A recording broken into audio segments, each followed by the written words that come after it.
Olá, seja muito bem-vindo a mais um vídeo. Renan de volta e para mim é um prazer imenso estar compartilhando com você mais esse final. Hoje uma verdadeira aula de finais de torre, onde o Magnus Carlsen faz a lição de casa, eu ia dizer, faz a lição de Carlsen, faz a lição de casa e vence o Nakamura na última rodada da Sinquefield Cup 2018.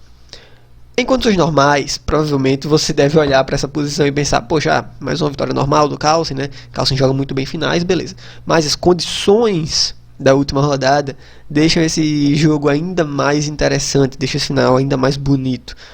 Até então, o torneio estava sendo liderado pelo Fabiano Caruana, e que no último round empatou rapidamente com o Wesley So, e foi simplesmente, né, depender do resto da galera para ganhar o torneio, beleza? Levou Aronha, ganhou o seu jogo, empatou com o Caruana e por fim tinha aí o último jogo da noite que se estendeu até mais tarde, né? Até vários lances. Magnus Carlsen contra Nakamura. Apenas uma vitória importava para o Carlsen para empatar em primeiro lugar com os outros dois e dividir a premiação entre si. Não tem desempate nesse torneio.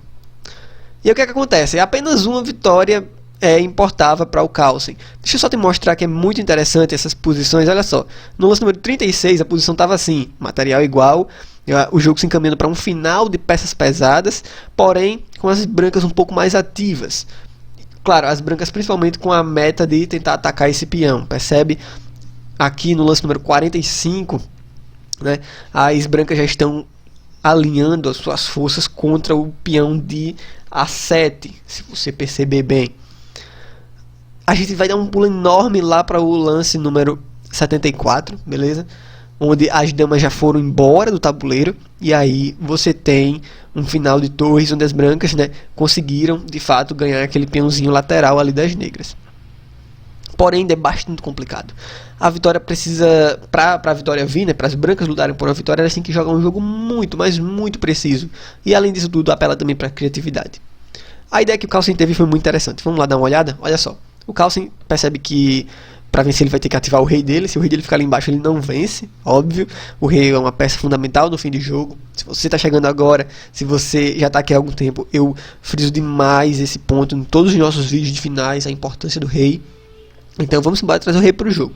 Rei F7, rei E2, torre B7. As negras vão esperando, né, com suas peças, não tem muito o que fazer. A torre D3. Muito importante a torre ficar aí nesse ponto, não só para você abrir um caminho para o rei passar, mas também porque a torre vai defender por enquanto que o rei vai deixar a defesa do peão F3, né? A torre vai ficando de olho nele por enquanto. Então beleza, torre A7 vai esperando, rei D2, rei E6, rei C3, o rei vai começando a ficar mais ativo, rei E7, rei C4, ok, as negras vão começar a colocar dificuldades para ele não subir. Rei B5, torre vem para C1. A ideia é que já a torre das negras vai começar a dar cheques chatos aqui no rei da gente. E também vai tentar atacar esse peãozinho aqui uma hora ou outra. Torre B3. Aqui começa a ideia fantástica do Carlsen. Primeiro, ele deixa a torre defendendo esse peão aqui por enquanto. Dessa forma as negras não vão conseguir atacá-lo, né? Não vão conseguir capturar, a não ser que a torre saia da defesa dele. E além disso, ela começa a proteger também o rei, né? A subida do rei. A ideia do Carlsen é fantástica. O Carlsen começa a levar o rei lá pra cima, pra casa B8. Até onde puder subir ele sobe. Se tivesse B9, ele subia pra B9. Mas só vai até 8, então ele só sobe até 8. Então vamos lá, rei F7, rei B6, torre C2. As negras, como eu disse, não tem muito o que fazer. Você percebe quem está no comando do jogo, você percebe quem tem a premissa de vencer. É sempre as brancas que tem um plano concreto. As negras não têm, tem que esperar o que as brancas vão fazer. Então, vamos lá, torre C1, rei B8, beleza, o rei chegou lá em cima. Rei G8, mais um lance de espera, não tem muito o que fazer. Aqui começa, né, o restante da ideia do Carlsen.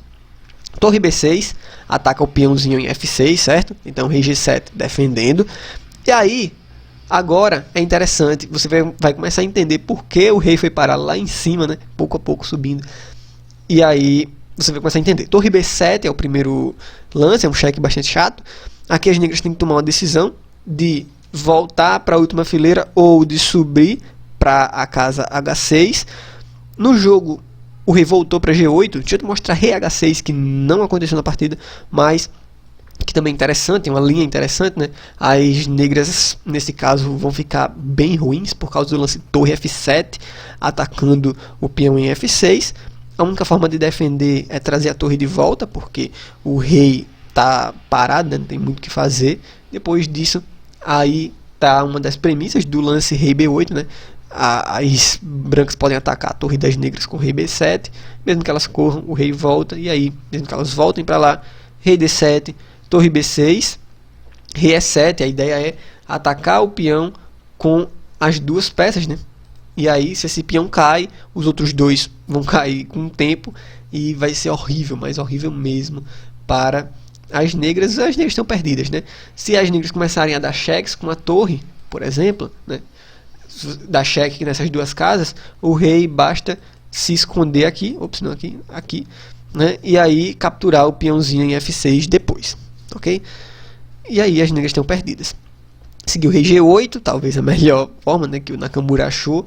E aí, agora que tá rei C7, torre C7,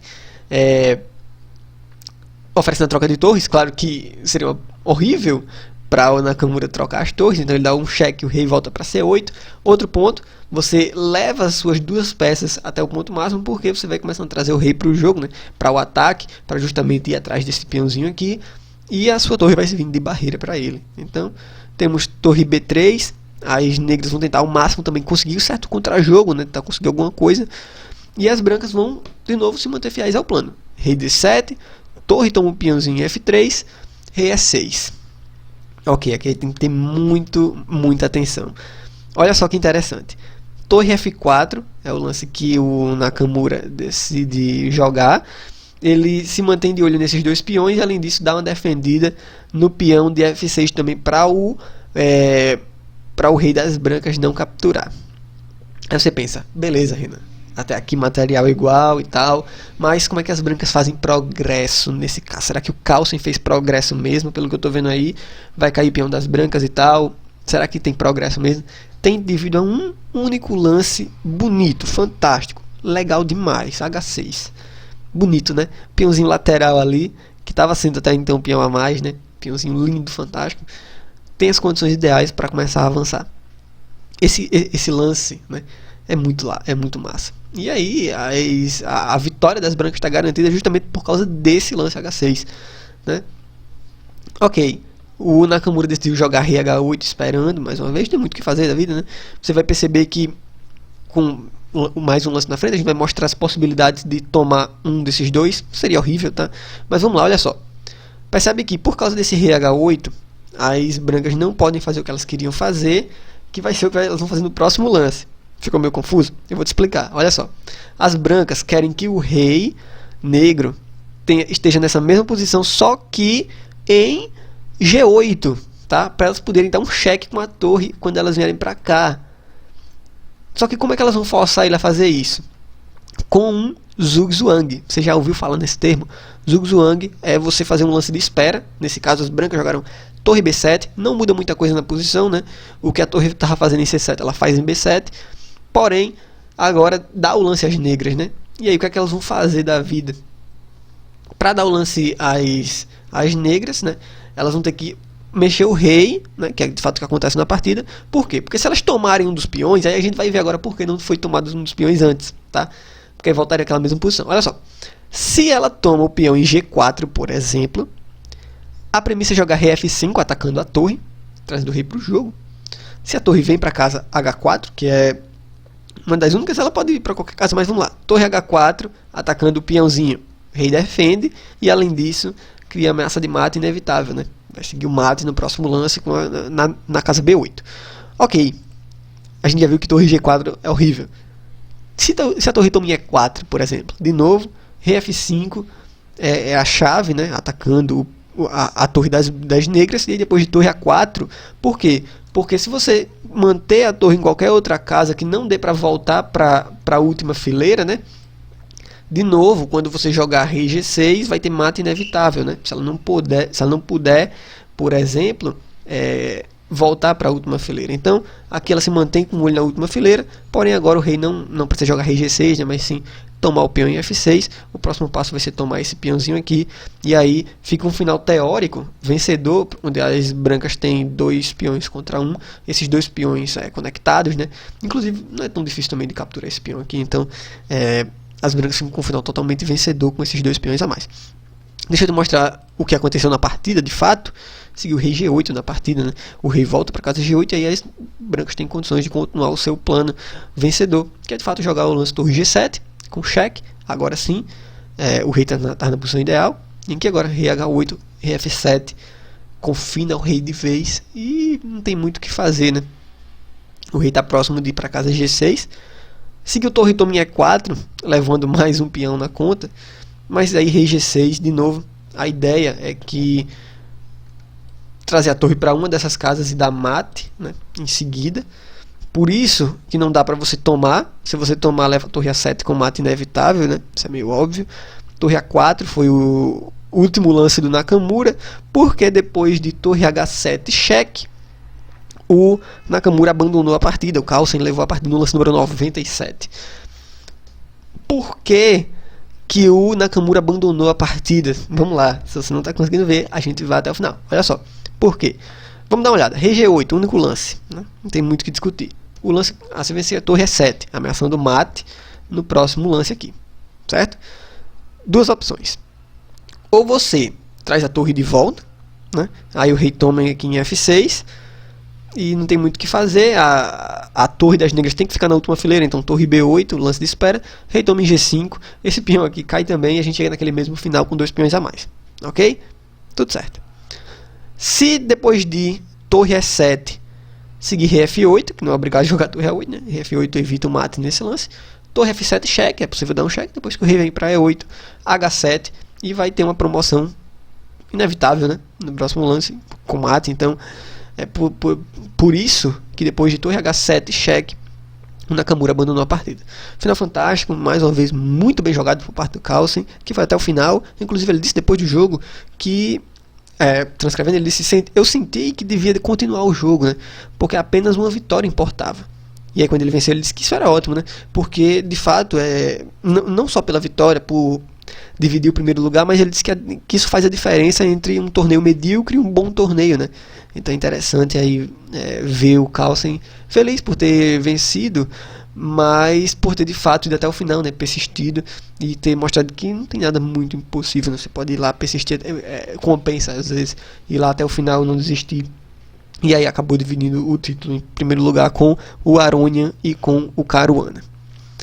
E aí, o que você achou desse torneio? Você já devia ter visto, né, vários os finais fantásticos do Carlsen. Ele é uma fera em finais de jogo, né? E aí, você quer se tornar o próximo Carlsen dos finais? Eu recomendo você começar, né, a estudar o nosso curso de finais. Talvez você não fique um Carlsen da vida, porque lá é o básico, mas é o início de tudo para você, quem sabe, vir a destruir nos finais, assim como nosso campeão mundial. Então convido você a dar uma olhada na nossa playlist, tanto de finais diversos quanto de nosso curso de finais. Se você gostou, deixa um comentário aqui embaixo falando, deixa um gostei, porque aí eu fico sabendo se você de fato está gostando dos nossos vídeos. E além disso, eu peço que, se você ainda não é inscrito, se você vem adiando, se inscreva, porque aí você pega os vídeos primeiro do que todo mundo, tá?